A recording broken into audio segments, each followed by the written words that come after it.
Hello मित्रांनो, मुख्यमंत्री माझी लाडकी बहीण योजना ही महाराष्ट्रामध्ये सुरू झाली आहे आणि त्याचे फॉर्म हे नारी शक्ती दूत ॲपच्या मदतीने तसेच वेबसाईटच्या मदतीने खूप महिलांनी घरबसल्या अर्ज भरले आहेत।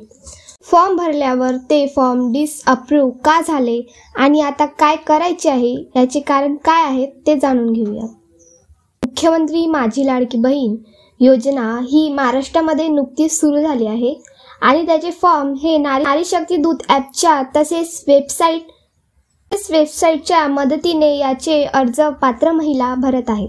अर्ज भरत असताना काही महिलांना अर्ज पेंडिंगवर तर काहींना रिव्ह्यू, त्याचबरोबर काही महिलांचे अर्ज हे अप्रूव्ह सुद्धा झाले आहेत। ज्यांचे अर्ज हे अप्रूव्ह झाले आहे त्यांना अप्रूव्ह झालेला आहेत असा मेसेज सुद्धा आला आहे। त्याचबरोबर ज्यांचा फॉर्म अप्रूव्ह झाला आहे आता त्यांना काहीही करण्याची गरज नाही, त्यांच्या बँक खात्यात आता 1500 रुपये येणार आहेत। पण प्रॉब्लेम अशा महिलांचा होत आहे ज्यांचे फॉर्म हे डिसअप्रूव्ह झाले आहेत। सर्वांना प्रश्न पडतोच की फॉर्म डिसअप्रूव्ह का झाले असावे। मुख्यमंत्री माझी लाडकी बहीण योजनेच्या ऑफिशियल वेबसाईटवर दिलेला आहे की कोणत्या महिला पात्र व कोणत्या महिला अपात्र। त्याचबरोबर वेबसाईटवर डॉक्युमेंट सुद्धा दिले आहेत, तुम्ही बघू शकता। तर पहिल्या पॉईंटमध्ये दिलेल्याप्रमाणेच आधार कार्ड, अर्जामध्ये आधार कार्ड प्रमाणे नाव नमूद करावे। दुसऱ्या पॉईंटमध्ये अधिवास प्रमाणपत्र उपलब्ध नसेल तर 15 वर्षापूर्वीचे रेशन कार्ड किंवा 15 वर्षापूर्वीचे मतदान ओळखपत्र किंवा जन्म प्रमाणपत्र किंवा शाळा सोडण्याचा दाखला यापैकी कोणतेही एक।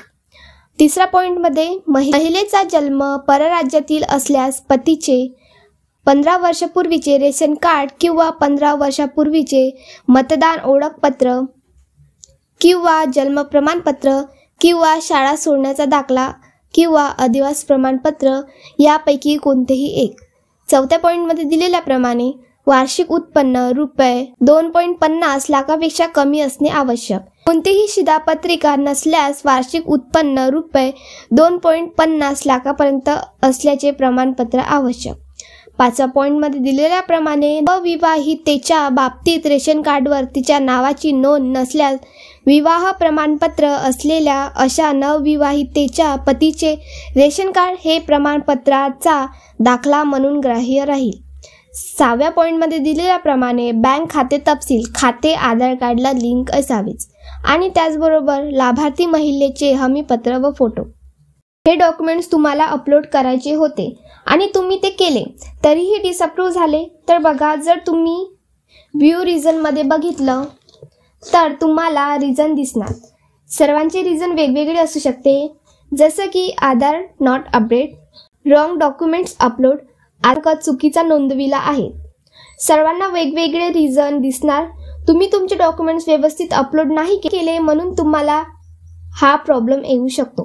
त्याचबरोबर तुमच्या फॉर्ममध्ये एकपेक्षा जास्त चुका नसेल, एडिटचं ऑप्शन येऊ शकते।